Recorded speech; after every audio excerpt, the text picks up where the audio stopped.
الحمد لله الذي ابدع الأفلاك والأرضين والصلاة والسلام على من كان نبيا وآدم بين الماء والطين وعلى آله وأصحابه أجمعين. أما بعد، فأعوذ بالله من الشيطان الرجيم. بسم الله الرحمن الرحيم. قال الله تبارك وتعالى في القرآن المجيد والفرقان الحميد: لقد من الله على المؤمنين إذ بعث فيهم رسولا من أنفسهم يتلو عليهم آياته ويزكيهم ويعلمهم الكتاب والحكمة وإن كانوا من قبل لفي ضلال مبين. صدق الله العظيم. قال النبي صلى الله عليه وسلم: فضل العالم على العابد كفضلي على أدناكم. ثم قال: إن الله وملائكته وأهل السماوات والأرض حتى النملة في حجرها وحتى الحوت ليصلون على معلم الناس الخير، او كما قال علیہ الصلاۃ والتسلیم. درود پاک پڑھیے. اللہم صلی علی سیدنا وعلی آل سیدنا ومولانا محمد وبارک وسلم تسلیما کثیرا کثیرا. رب اشرح لی صدری ویسر لی امری واحلل عقدۃ من لسانی یفقہوا قولی. پگھلنا علم کی خاطر مثال شمع زیبا ہے، نہیں پہچان سکتے ہم بغیر اس کے خدا کیا ہے.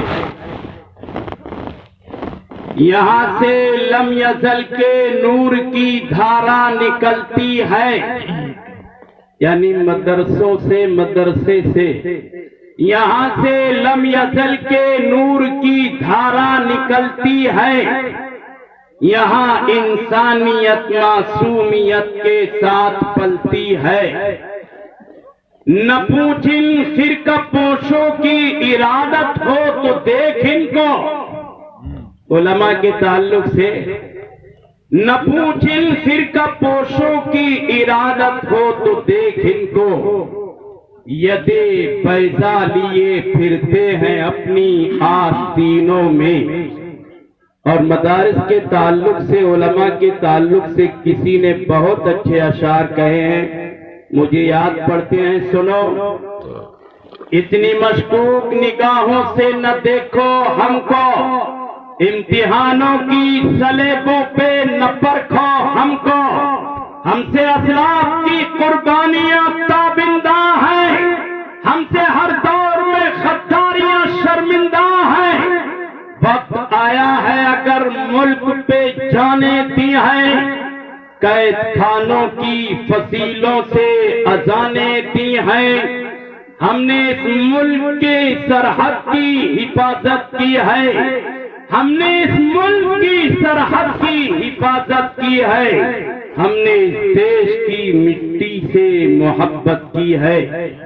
صدر محترم، معزز علماء کرام، نوجوان ساتھیوں، بزرگوں، بچوں، پسے پردہ بیٹھی ہوئی میری ماں اور بہنوں، آپ کے، ہم سب کے محبوب ادارے مدرسہ اسلامیہ عربیہ کا یہ جلسہ اور اس کی جدید تعمیر کا سنگ بنیاد اس نسبت سے آپ لوگ یہاں جمع ہوئے ہیں اس لیے میں نے مناسب سمجھا کہ اس موقع کو غنیمت سمجھ کر کے مدارس کی اہمیت کو، مدارس کی قدر و منزلت کو، مدارس کے کردار کو کائنات والا تھا مدارس دینیہ کر رہے ہیں۔ آپ کہو گے دلیل ہے، ہاں دلیل بھی سنو۔ میں چیلنج اور تحدی کے ساتھ کہتا ہوں جو اسے نہ مانے وہ قرآن کا منکر ہے۔ قرآن نے نبی کے، پیغمبر کے، آمنہ کے رکھتے جگر وجہ تخلیق کے کائنات جناب محمد الرسول اللہ صلی اللہ علیہ وسلم کے کام قرآن میں کئی جگہ بیان کیے۔ ایک آیت ان میں سے میں نے بھی پڑھی ہے۔ رب فرماتا ہے لقد من اللہ علی المؤمنین اذ بعث فیہم رسولا من انفسہم یتلو علیہم آیاتہ وَيُزَكِّيهِمْ وَيُعَلِّمُهُمُ الْكِتَابَ وَالْحِكْمَةَ وَإِنْ كَانُوا مِنْ قَبْلُ لَفِي ضَلَالٍ مُبِينٍ۔ آیت کا پورا حصہ پھر کبھی بیان کروں گا، ابھی تو اتنا بیان کرنا چاہتا ہوں۔ رب نے کہا، احکم الحاکمین نے کہا، رب دو جہاں نے کہا، اے نبی سنو، اے پیغمبر سنو، آمنہ کے رکھتے جگر سنو، وجہ تخلیق کے کائنات سنو، امام الانبیاء سنو، خاتم الانبیاء سنو۔ ہم نے آپ کو دنیا میں کیوں بھیجا، آپ کو کیا کرنا ہے، سنو، اچھی طرح سنو۔ نبی کے کام کو، نبی کے پیغام کو، نبی کی زندگی کو، نبی کے کردار کو، نبی کی بعثت کے مقصد کو حق جل مجدہ ان الفاظ میں بیان کرتا ہے۔ لقد من اللہ علی المؤمنین اذ بعث فیہم رسولا من انفسہم یتلو علیہم آیاتہ۔ آپ کا کام یہ ہے، آپ قرآن کی آیتیں لوگوں کو پڑھ کر کے سنائیں گے۔ آپ کا کام یہ ہے، آپ لوگوں کا تزکیہ کریں گے، ان کے دلوں کی صفائی کریں گے، دلوں سے میل کچیل نکال کر کے اللہ کی وحدانیت کو ان کے دلوں میں پیدا کریں گے۔ یتلو علیہم آیاتہ ویزکیہم ویعلمہم الکتاب والحکمہ۔ انہیں کتاب سکھائیں گے، دانائی سکھائیں گے، دانش مندی سکھائیں گے، کر کے اپنی دنیا اور اپنی آخرت بنانے کی، سنوارنے کی کوشش کرو۔ ایک مثال دے کر کے سمجھانا چاہتا ہوں مسلمانوں، اللہ نے انسانوں کو کسی نہ کسی کام میں لگا رکھا ہے۔ کسی کو کپڑے کے کام میں لگایا، کسی کے سامنے کپڑا رکھ دیا، وہ اسے کاٹ کر کے اس کا لباس تیار کرتا ہے، آپ اسے درزی کہتے ہیں۔ کسی کے سامنے دوائیاں رکھ دی، آپ اسے ڈاکٹر کہتے ہیں۔ کسی کے سامنے لکڑی رکھ دی، آپ اسے کارپینٹر کہتے ہیں۔ کسی کے سامنے لوہا رکھ دیا، آپ اسے لوہار کہتے ہیں۔ لیکن مسلمانوں، مدارس کی اہمیت پہچانو، ان میں پڑھنے پڑھانے والوں کی قدر و منزلت کو پہچانو کہ اللہ نے مدارس والوں کے سامنے اپنا قرآن رکھ دیا، نبی کا پیغام رکھ دیا۔ یہ نبی کا پیغام پڑھتے ہیں، نبی کا پیغام سنتے ہیں، قرآن کی تلاوت کرتے ہیں اور قرآن کا پیغام دنیا میں پھیلاتے ہیں۔ ہے مسلمانوں، اگر ڈاکٹر معتبر ہو سکتا ہے، کارپینٹر عزت کی نگاہ سے دیکھا جا سکتا ہے، مجھے کہنے کا حق ہے کہ نبی کا وارث اور قرآن کا پڑھنے والا اور قرآن کی زیارت کرنے والا اور قرآن کی تبلیغ کرنے والا، نبی کا پیغام پڑھنے والا اور نبی کے پیغام کو سننے والا اور اس کی تبلیغ کرنے والا کیوں معتبر نہیں ہو سکتا اور کیوں باحیثیت نہیں ہو سکتا؟ یہ ہماری اپنی سوچ ہے۔ ہم نے سوچا ہی نہیں کہ علماء کی اور مدارس دینیہ کی اہمیت کیا ہے۔ ایک حدیث یاد پڑتی ہے، سنو مسلمانوں، اللہ کے نبی پیغمبر صلی اللہ علیہ وسلم نے ارشاد فرمایا جب میدان محشر برپا کر دیا جائے گا ساری انسانیت وہاں موجود ہوگی اللہ ایک جماعت کو بلائے گا جو نابیناؤں کی اندھوں کی جماعت ہوگی اس کے سردار حضرت شعیب نبی علیہ الصلوۃ والتسلیم ہوں گے اللہ انہیں بینائی عطا کرے گا ان کے لیے فیصلہ کرے گا ایک دوسری جماعت کو لایا جائے گا جو گور کے مرض میں مبتلا ہوگی ان کے سردار حضرت ایوب نبی علیہ الصلوۃ والتسلیم ہوں گے اللہ انہیں شفا دے گا ان کے لیے جنت کا فیصلہ ہوگا ہے مسلمانوں نبی کے دیوانوں سنو ایک جماعت بلائی جائے گی جو علماء کی ہوگی نبی کے وارثوں کی ہوگی مدرسے کے طلباء کی ہوگی مدرسے میں پڑھنے پڑھانے والوں کی ہوگی اور سنو ذرا توجہ سے سنو اور دل کے نہا کھانے میں اس حقیقت کو پرچھانے دو اللہ علماء کی جماعت کو بلائے گا طلباء کی جماعت کو بلائے گا اور اس کے سردار امام الانبیاء خاتم الانبیاء وجہ تخلیق کے کائنات احمد مصطفیٰ محمد مصطفیٰ سرور دو عالم صلی اللہ علیہ وسلم ہوں گے اللہ علماء کی جماعت سے کہے گا مدرسے میں پڑھنے پڑھانے والوں سے کہے گا اے نبی کے وارثوں اے پیغمبر کے وارثوں اے قرآن کو پڑھنے پڑھانے والوں اللہ کے نبی کے فرمان کو عام کرنے والوں تم نے دنیا میں بہت تکلیفیں اٹھائی ہیں قوم نے تمہیں بہت گالیاں دی ہیں بہت للکارا ہے بہت برا بھلا کہا ہے تم نے بہت پریشانیاں اٹھائی ہیں پر ایک بات اگر سننا چاہو تو کہہ دوں کہ قوم نے تمہارا جیسا خیال رکھنا چاہیے تھا نہیں رکھا ہے یہ میری بارگاہ ہے یہ میرا دربار ہے یہاں میں حاکم ہوں ہے مسلمانوں اللہ اعلان کرے گا کہ تم سب کو جنت کا اعلان کیا جاتا ہے صرف تم ہی جنت میں نہیں جاؤ گے بلکہ آج جس کا ہاتھ تم پکڑ لو گے اس کی سفارش تم کر لو گے اسے بھی تمہاری سفارش پر جنت میں داخل کر دیا جائے گا علماء آگے بڑھیں گے حفاظ آگے بڑھیں گے سفارش کریں گے اللہ ان کی سفارش پر لوگوں کو بدکاروں کو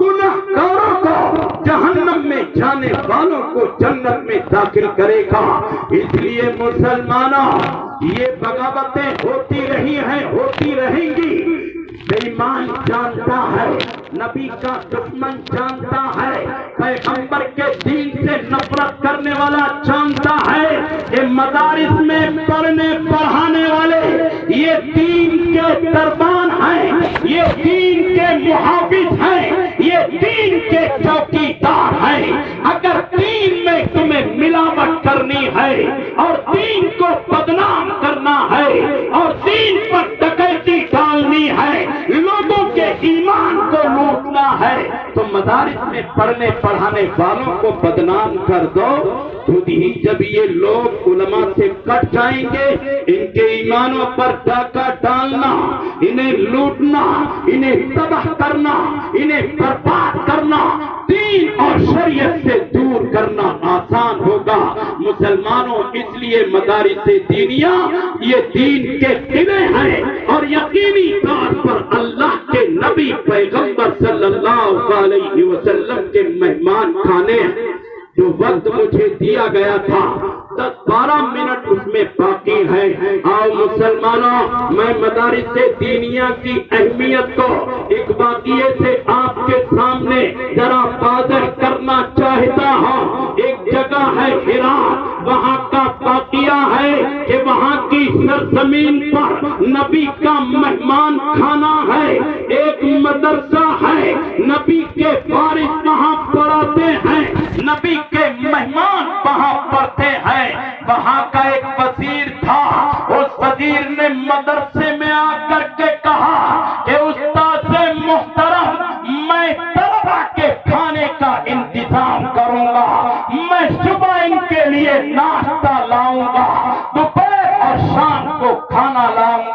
آپ بالکل بے فکر رہے۔ استاد محترم نے کہا ٹھیک ہے، آپ جانے، آپ کا کام جانے۔ مسلمانوں، وزیر روزانہ صبح ناشتہ مدرسے میں پہنچاتا، دوپہر کو کھانا پہنچاتا اور شام کو کھانا پہنچاتا۔ چند دن یہ سلسلہ چلتا رہا، لیکن رب کا نظام دیکھیے، ایک دن صبح بارش ہو رہی تھی، وزیر ناشتہ نہ لا سکا، اسے ناشتہ لانے میں دیر ہو گئی۔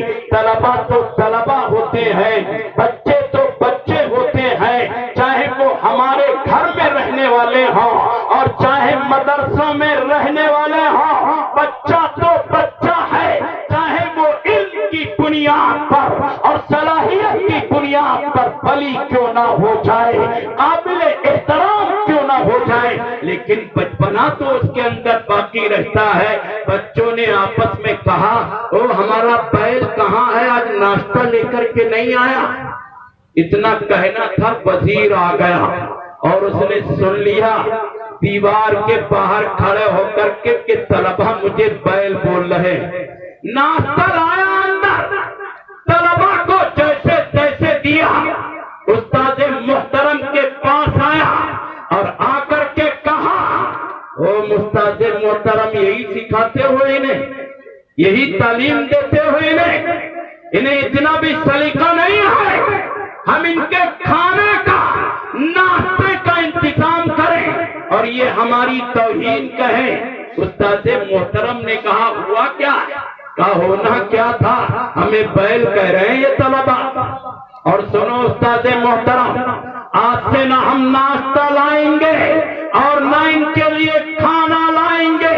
آپ جانے، آپ کا کام جانے، نبی کا وارث، استاد مدرسے کا اللہ پر بھروسہ نہ رکھے تو پھر کون رکھے گا؟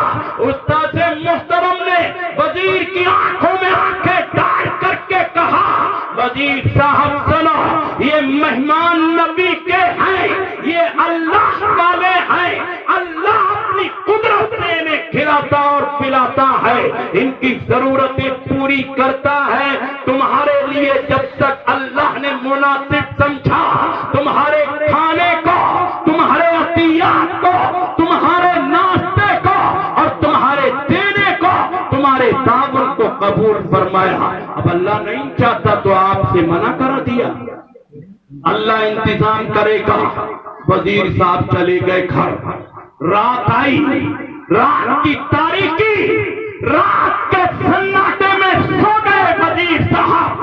ہے مسلمانوں، اللہ کا ولی لکھتا ہے، اللہ کا مقرر بندہ لکھتا ہے، پیر ذوالفقار صاحب دامت برکاتہم تحریر فرماتے ہیں کہ وزیر صاحب سو گئے، رات کی تنہائی میں، رات کے سناٹے میں دیکھا کہ خواب دیکھ رہے ہیں، میدان محشر پپا ہے، ساری انسانیت جمع ہے، اللہ نے میزان عدل قائم کر رکھا ہے۔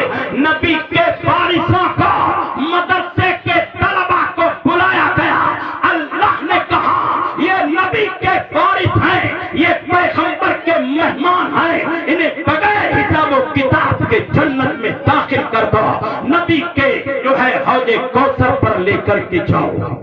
طلبہ چلے گئے۔ اب جب طلبہ حوض کوثر پر پہنچے تو ایک طالب علم نے کہا، وہ ہمارا بیل کہاں ہے، بیل کہاں ہے ہمارا؟ دوسرے نے جواب دیا، وہ تو لگ گیا حساب و کتاب میں، وہ پیچھے حساب و کتاب دے رہا ہے۔ مسلمانوں، طلبہ واپس آئے، اللہ کی بارگاہ میں دستبردار کیا، یا ارحم الراحمین، ہم کبھی یہ گوارا نہیں کر سکتے ہم جنت میں جائیں، ہمارا بیل جنت میں نہ جائے، ہم چاہتے ہیں ہماری سفارش پر، ہماری درخواست پر ہمارے بیل کو ہمارے ساتھ جنت میں بھیج دیا جائے۔ ہے مسلمانوں، رب کائنات نے کہا، اللہ کے عالم نے کہا، فرشتوں کو حکم دیا، طلبہ عزیز کے ساتھ ان کے بیل کو بھی جنت میں داخل کر دیا جائے، اتنا خواب دیکھا آنکھ کھل گئی۔ صبح بہت مشکل سے پکڑی، صبح ہوئی، فجر کی نماز پڑھی، مدرسے میں آئے اور استاد محترم سے وزیر صاحب نے کہا کہ استاد محترم غلطی ہو گئی، ہم ان کے ناشتے کا، ان کے کھانے کا انتظام ساری زندگی کریں گے اور انہیں اجازت ہے ہم سے بیل کہیں ان کی مرضی، گدا کہیں ہم ان کی مرضی، لیکن میدان محشر میں جب ان کے لیے جنت کا فیصلہ ہو تو ہمیں بھول نہ جائیں، ہمیں چھوڑ نہ جائیں۔ ہے مسلمانوں، ان مدارس دینیہ کی اہمیت کو سمجھو، ان کی قدر و منزلت کو سمجھو، ان کی فضیلت کو سمجھو، ان میں پڑھنے پڑھانے والوں کی اہمیت کو سمجھو۔ مسلمانوں، اگر ان مدارس دینیہ کو جان کی ضرورت پڑتی ہے تو جان دو، اور مال کی ضرورت پڑتی ہے تو مال دو، اور وقت کی ضرورت پڑتی ہے تو وقت دو۔ اور اچھی طرح سنو، اگر دو گے نا تو گھاٹا اور نقصان نہیں ہوگا۔ ایک بات کہہ رہا ہوں ڈرتے ڈرتے، دیکھو بہت ڈر لگتا ہے مجھے، لوگ کہتے ہیں کہ مولوی کا کام تو بس چندہ کرنا ہے۔ تو مجھے بتاؤ کون سی تنظیم ایسی ہے جو چندہ نہ کرتی ہو؟ کون سیاستداں ایسا ہے جو چندہ نہ کرتا ہو؟ ارے وہ تو چندہ کرتے ہیں تو 100-200 کا نہیں مولوی ابن حسن صاحب، وہاں تو پیٹیاں چلتی ہیں، 1 لاکھ 2 لاکھ کی پیٹی، ملا آدمی ہے 100 کی بھی رسید کاٹ دیتا ہے۔ آپ پریشان ہو جاتے ہو کہ ملا کا کام ہی چندہ کرنا ہے؟ کیا نبی نے، پیغمبر نے، آمنہ کے رکھتے دیگر وجہ تبلیغ کے کائنات نے دین کی اشاعت و تبلیغ کے لیے، دین کی بلندی کے لیے اور دین پر لگانے کے لیے چندہ نہیں کیا؟ کیا یہ نبی کی سنت نہیں ہے؟ اور اچھی طرح یاد رکھو، میں پورے چیلنج اور تحدی کے ساتھ کہتا ہوں کہ کسی نے نہیں سنا ہوگا ایک آدمی ایسا کہنے والا مل جائے کہ صاحب میں نے مدرسے میں چندہ دیا تھا، مسجد میں دیا تھا، اللہ کے راستے میں خرچ کیا تھا، اس لیے میں کنگال ہو گیا، میں فقیر ہو گیا، میرا مال میرے پاس سے چلا گیا۔ ایسے لوگ آپ کو ملیں گے جو کہیں گے میں نے شادی کی تھی، میں کنگال ہو گیا، میں نے گھر بنایا تھا، میں کنگال ہو گیا۔ لیکن پوری دنیا میں آپ کو ایک مثال نہیں مل سکتی کہ نبی کا دیوانہ، پیغمبر سے محبت کرنے والا، اللہ سے محبت کرنے والا، اللہ کے نام پر خرچ کرنے والا، اللہ کے راستے میں خرچ کرنے والا یہ کہے کہ میں نے مال خرچ کیا تھا، مدرسے میں دیا تھا، اس لیے میں کنگال ہو گیا۔ اچھی طرح سنو، اگر اخلاص کے ساتھ دو گے، للہیت کے ساتھ دو گے تو یہ پیسہ اللہ کی بارگاہ میں قبول ہوگا، دنیا میں بھی نوازے جاؤ گے اور آخرت میں بھی نوازے جاؤ گے۔